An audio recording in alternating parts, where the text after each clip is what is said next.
Praise the Lord. இன்னைக்கு ஏசப்பா உங்களை பார்த்து சொல்ற வார்த்தை என்ன அப்படின்னா, கர்த்தாவே உம்மை தேடுகிறவர்களை நீர் கை விடுகிறதில்லை. ஆமேன். தாவீது சொல்றாரு, கர்த்தாவே உம்மை தேடுகிறவர்களை நீர் கை விடுகிறதில்லை. அவருடைய வாழ்க்கையிலும் கூட மரணத்துக்கு எனக்கு ஒரு அடி தூரம்னு சொல்லியிருக்காரு. ஆண்டவர் கைவிட்டாரோ மறந்துட்டாரோ அப்படின்ற சூழ்நிலை வந்துச்சு.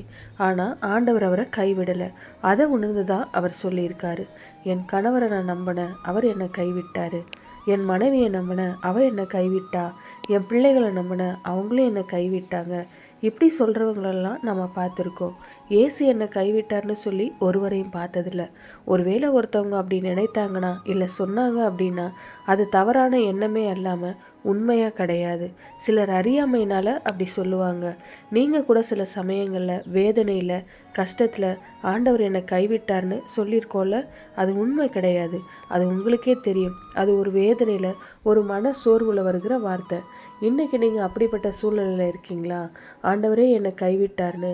இல்லை, அவர் கைவிடவே மாட்டார். ஒரு நாள் கைவிட மாட்டார். அவர் கைவிடாத தேவன் என்பதை நீங்க அனுபவிக்க போறீங்க. அதுக்கு தான் ஒரு அற்புதம் ஆண்டவர் செய்ய போறாரு. எந்த காரியத்துல ஆண்டவர் என்னை கைவிட்டார்னு நீங்க நினைக்கிறீங்களோ அந்த காரியத்துல ஒரு அற்புதத்தை செய்வார். விசுவாசிக்கிறீங்களா? அப்படின்னா விசுவாசத்தோடு ஜெபிக்கலாமா? எங்கள் நல்ல தகப்பனே, அப்பா, நீங்க என்னை கை விட்டுட்டீங்களோ இந்த காரியத்துல ஆண்டவர் அமைதியா இருக்கிறாரேன்னு எதை நினைச்சு கவலையோடு ஜெபிக்கிறாங்களோ அந்த காரியத்துல ஒரு அற்புதம் செய்து அவங்கள சந்தோஷப்படுத்துங்கப்பா. நீங்க கைவிடாத தேவன் என்பதை அவங்களுக்கு விளங்க பண்ணுங்க.